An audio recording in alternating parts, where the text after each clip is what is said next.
All righty. Welcome to pre-work for your resume. So what we're going to do is walk through some of the to-dos before you book a 90-minute coaching session with me. I'm super excited to get to work with you and start this journey. So what I'm going to do is share my screen.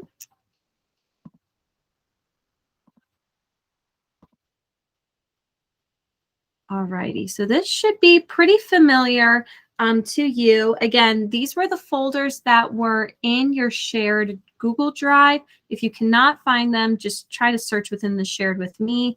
And then also, before getting started with the resume work, if you haven't watched this Getting Started Advance Your Career video, please go ahead and do so. But if you've already done that, you have access to the Google Drive, then what you're going to do is access the resume work. So you're going to get into resume, LinkedIn cover letter, and resume. And you'll see a few different things here. And what we're going to focus on is this RLC brain dump exercise. So with this exercise, we want to make sure that all of your experiences, your skill sets, all of your workload and whatnot is clearly articulated, and it shows the value that you have brought, the success stories that you have created within these experiences, and what makes you unique and standing out in comparison to the rest of the applicants. And by doing this exercise, this is not only going to help us with our resume, like preparing us for writing our resume, but then also it's going to help with the LinkedIn cover letter, when you're networking, when you're interviewing. There are things, especially when you're interviewing, and we'll get to this when we get to the interviewing phase, but it's called the STAR method. So the situation, the task, the action, and the result. And what I'm going to have you do is, as we're writing the resume, I'm going to have you get into these modes of thinking, these modes of thought of what specifically happened? What did I do to help get this result? This is how I did it. And then this is the result I actually achieved. The more that you can tell your success stories within your resume, the better. So again, that's what this exercise is about. So you're going to compile a list of everything that you've done to date throughout your professional career. And to do this, we're going to start off with your work and your volunteer experiences. So role, company and organization, start date, end date, and a brief description of the company and organization. Typically, you can pull this from their website or maybe even Google. But the importance of this is, if someone doesn't know what your company or organization is, this gives them a brief descriptor. So this is actually an example from a client that I've had. She worked as a third grade teacher, but there are a lot of third grade teachers out there, right? So for those who aren't in the California area, specifically Red Bluff, this is a way to describe the school district and just some of its surroundings to get an idea of what your particular impact was, right? So she included that it governs four school sites and includes around 2,000 students. So just some descriptors to give people, resume readers, an idea of what you're doing. And like I said, for each work and volunteer experience, you're going to write down how you specifically added value to the company or organization. One of the things I also wanted to point out is, for this volunteer and work experience, if you don't have a lot, like especially if you're just coming out of college, you're like, I didn't have a lot of experiences work and volunteer wise. What do I do? I would encourage you to write down different projects that you've done within your classes, as well as different internships that you've had. So just think like that if you're a college student. So again, how do you talk about you and your value, right? You want to focus on the kind of impact you made, not your teammates, not your company, not your organization, but what you made. And answering the question of, if I wasn't here, what wouldn't have happened, right? You don't want to just talk about the generic roles and responsibilities of the job, because A lot of people have accomplished those things. But again, the more detail that you can bring in and talk about your uniqueness and what your value was and how you made impact, the more crystal your resume is going to be, and the more those success stories are going to stand out.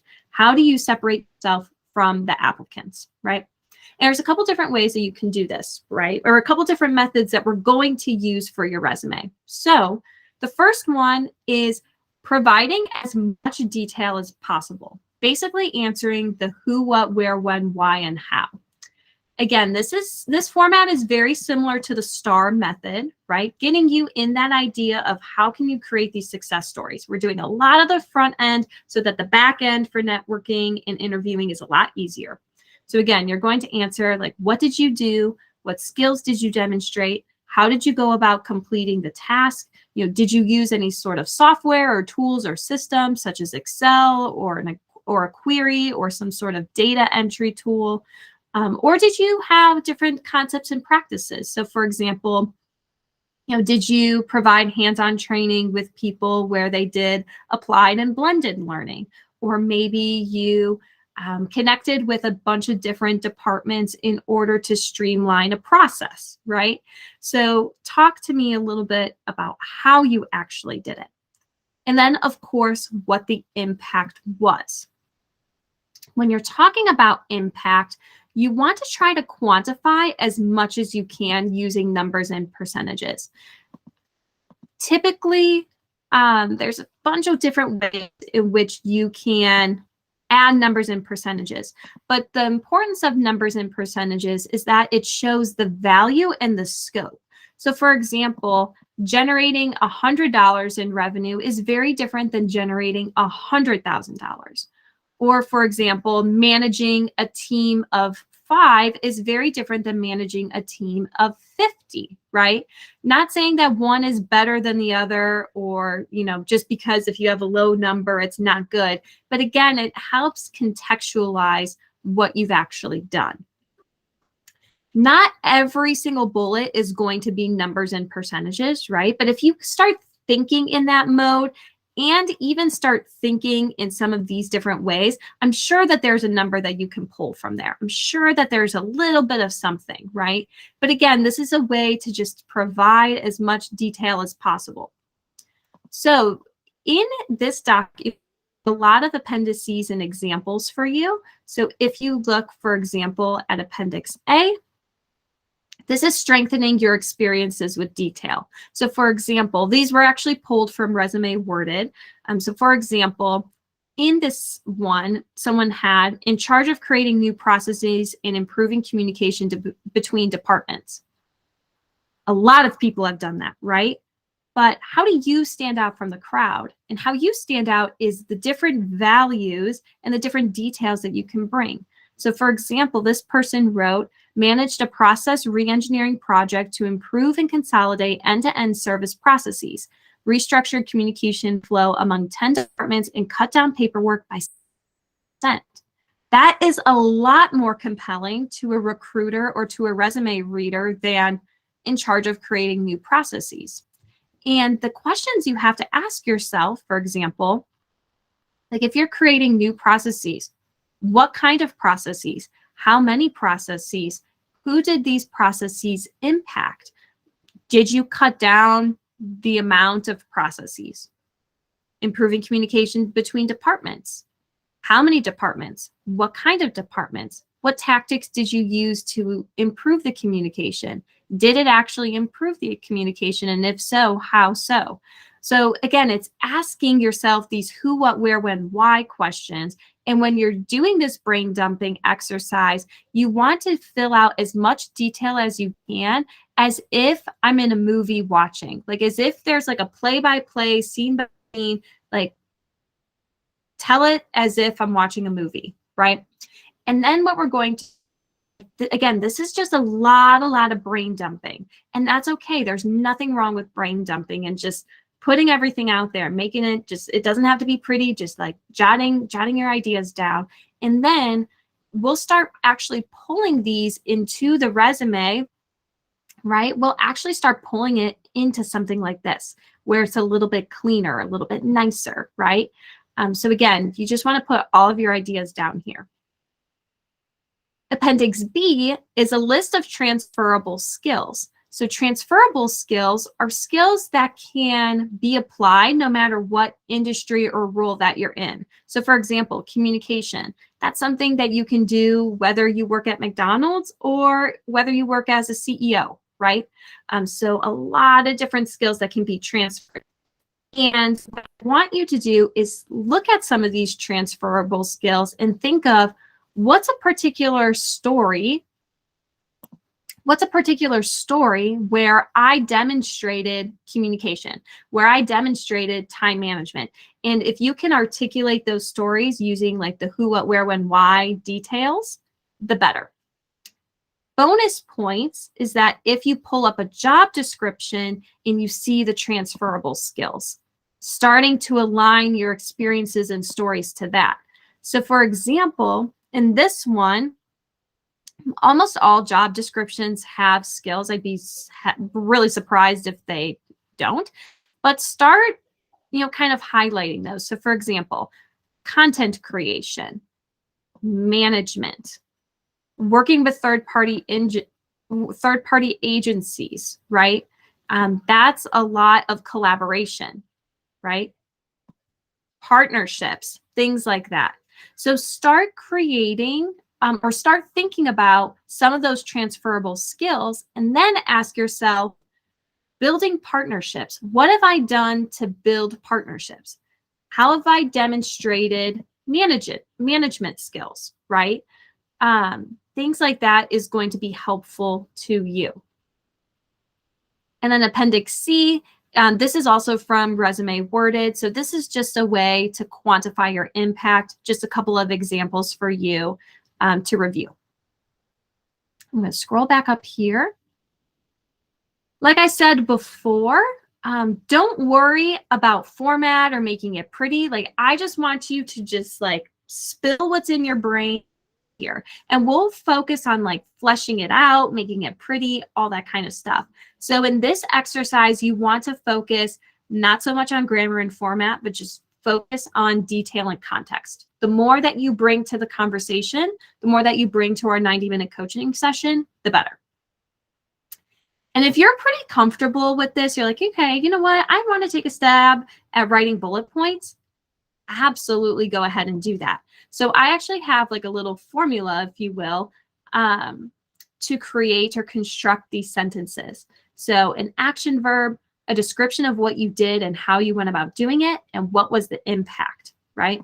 And there's an example here as well for you where you can see the action verb, the task or project, and the metric or result. Sometimes people put the metric or result after the action verb so that that is read first, but it just depends on what you want to prioritize, like what you want readers to know first. Do you want them to know the task or project that you did, or do you want them to know the metric or result? It just depends, but we can work on that kind of stuff when we're together. So again, this is the brain dumping exercise. Just try to put as much detail as you can in terms of what you did, how you went about doing it, and what the result was. Try to quantify. Don't feel like you have to make it pretty, but if you want to take it a step further, try to create a bullet point and see how it goes. I have a sample of the exercise here. This is actually one from my resume, but I actually divided it by skill set first. So I did, coach students, presented workshops, wrote newsletters, which is like content creation, and this architecture and design fair. This was like marketing, right? So, and just adding some details that you can in here about, what you did, how you helped people, what was the result, things like that. And then in here, you'll actually have an option or the opportunity to fill in some of these experiences. So for yourself, so you could do role, from the organization, start and end date, description, what's some bullet points, sub-bullet points to support, just like all this kind of stuff, right? So make sure to have this fleshed out before scheduling a 90-minute coaching session, okay? Like I said here, I have the directions up here. Just please complete this exercise in its entirety. Flesh out as much as you can. The more that you can provide, the better our conversation is going to be, and more effective and more efficient. Okay, I'm all about efficiency and effectiveness. So that's thing number one for the resume portion. Thing number two that we're going to focus on is the resume template. Okay, so you'll see here a template of a resume. Okay, and some of these things that are in red, that's actually pulled from actual clients and actual resumes that I have worked on.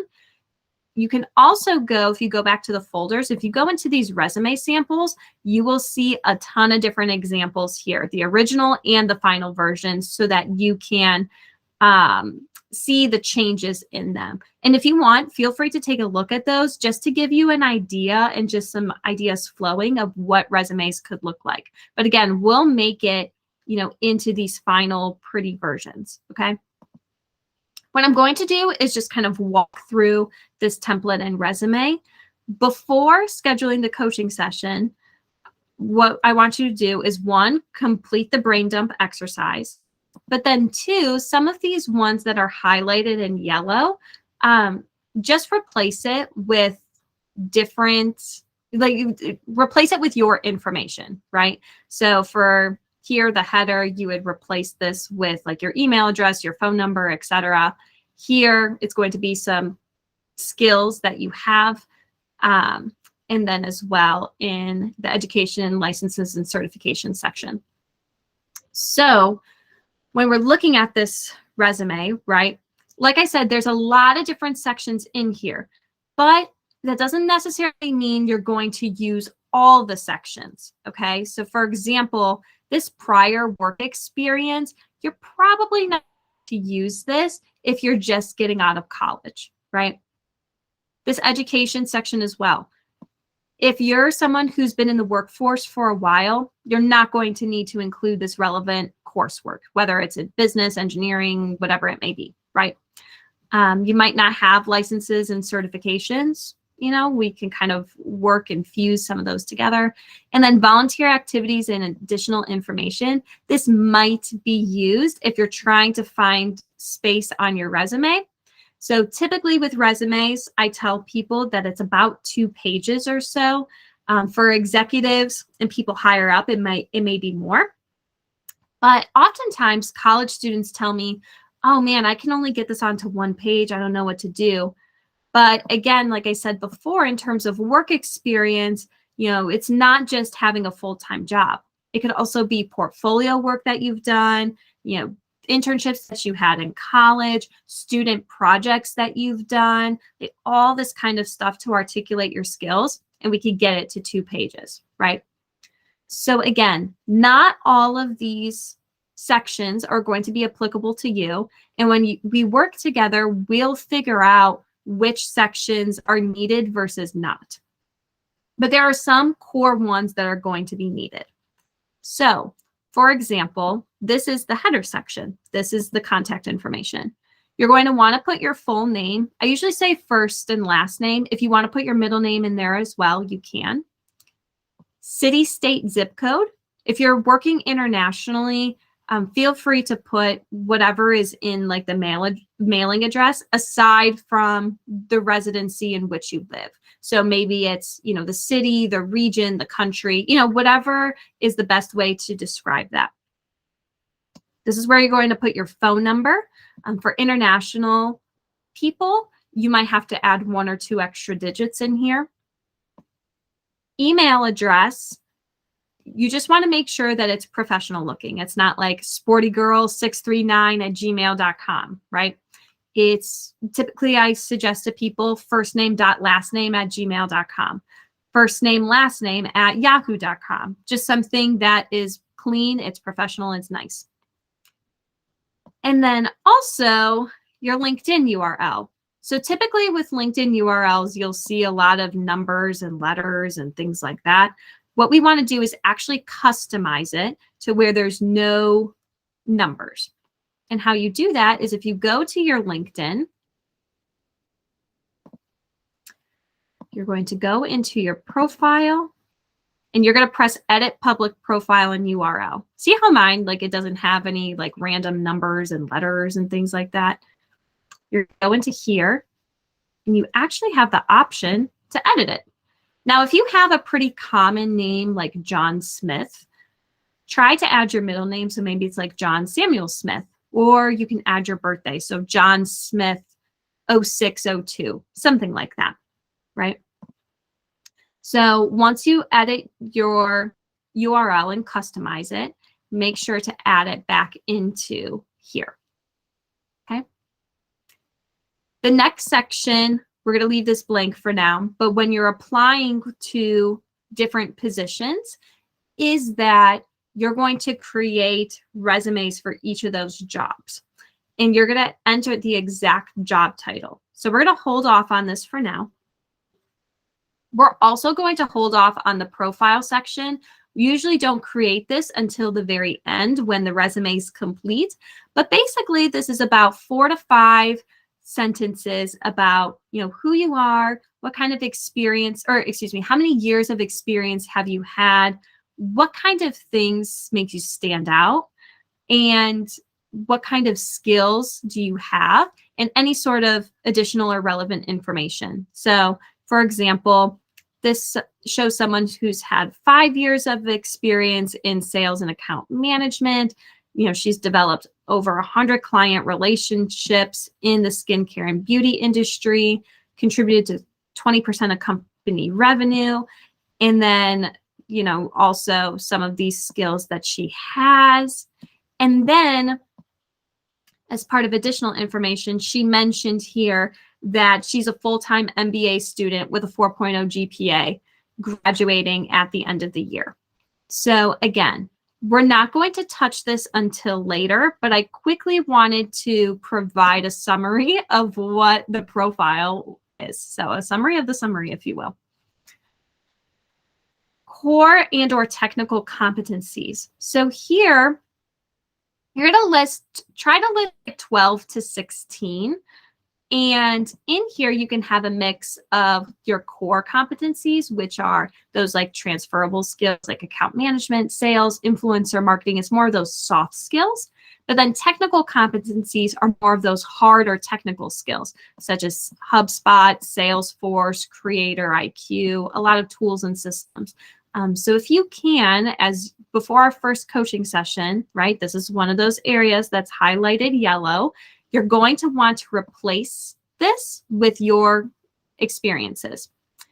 Just kind of list a few out. Don't worry about formatting. Sometimes the formatting can get funky. Just list, and we'll focus on formatting when we work together, okay?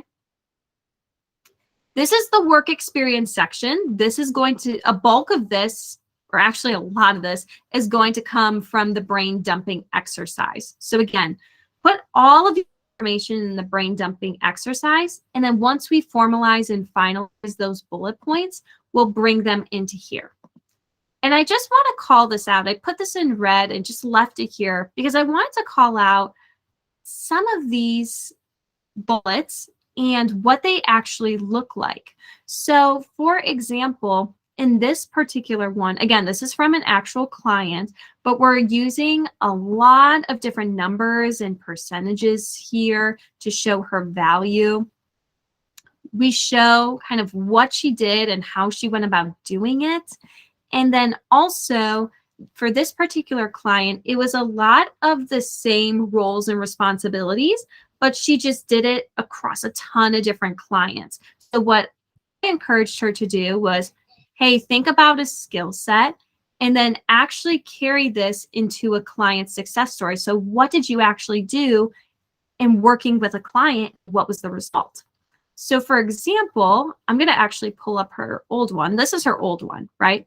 Where she proactively established new business and maintained strong relationships with hundreds of clients. Okay, cool. A lot of people do that, right? But it was asking the question of, you know, tell me about a time when you were proud of when you established a relationship with a business and you maintained it, right? Like, what's a client success story? Tell me something. And she went in here and look what she created. Look what we created together. Established a 6-figure, 3-month YouTube and Instagram partnership between a top skincare creator and a high-end brand by negotiating the amount of content delivered, as well as reducing the cost of those services by 25%. That's a lot more compelling of a story to me than, hey, I maintain strong relationships, right? Again, it's going into kind of who you worked with, right? Like who the partnership was between. I guess it's more so here. What she actually did to go about doing it. What was the impact? She reduced the cost by 25%. And this was the amount, like the duration of the partnership, as well as like the value of cost. So again, I just wanted to highlight this as a way of bringing it from here and really, really being detailed with the who, what, where, when, why, how to bring it to something like this. So again, provide as much detail. That's why this exercise is so, so important. Provide as much detail as you can in here so that when we get together, it's going to be super easy to create something like this, right? And then we have some other sections in here as well. Again, this is more so applicable if you're higher up. Education, replace this information with your education details. Again, this relevant coursework, so whether it's business, engineering, consulting, whatever it may be, this isn't really going to be applicable to you unless you've recently graduated college. Licenses and certifications. If you don't have any, that's okay. Or maybe if you just have 1 or 2, we might be able to fuse it with, something like education, right? And then, like I said, there's volunteer activities and additional information. This additional information is typically if you want, typically if you're some sort of veteran, or if you're like a board member, like something significant that's not necessarily work, but something that you do in your free time. But then also this could be, for example, if you wanted to include any like fun hobbies. So if you're a certified scoop diver, you like to knit in your free time, something that could spark conversation. So again, like I said, not all of these are going to be used, but I wanted to just provide an overview of the resume template. And like I said before scheduling a 90-minute coaching session, I'm going to stop presenting my screen. But before scheduling a 90-minute coaching session, I need you to do a couple of things, okay? I need you to complete the brain dump exercise in its entirety. Flesh out as many details as you can, who, what, where, when, why, how, for your work and volunteer experiences. If you're just coming out of college, then do, your internships, your project work, things like that. And then also in the resume template, so step number 2 in the resume template, replace the information highlighted in yellow or the headers that are highlighted in yellow, the text below it, replace that with your information. There's some details on the specific page about a couple of different sections, some instructions around a couple of the different sections, but be sure to do that before we get onto our call together so that when we do get onto our call, we can be as fast and efficient as possible and effective as possible with our time as well. So if you have any questions, feel free to let me know. But like I said, I am so excited for this journey. I'm so excited to really dig in and just get to learn more about you and just all of the amazing things that you've done. I get so wowed when I work with clients of like, oh my gosh, you did that? Like, that is so amazing. That's something I can't even fathom and think of doing. I think it's just so awesome. So again, think about what makes you unique and what you've done in your work experiences to bring you to where you are today. So if you have any questions, let me know, but I will catch you during our first coaching session. Thanks so much.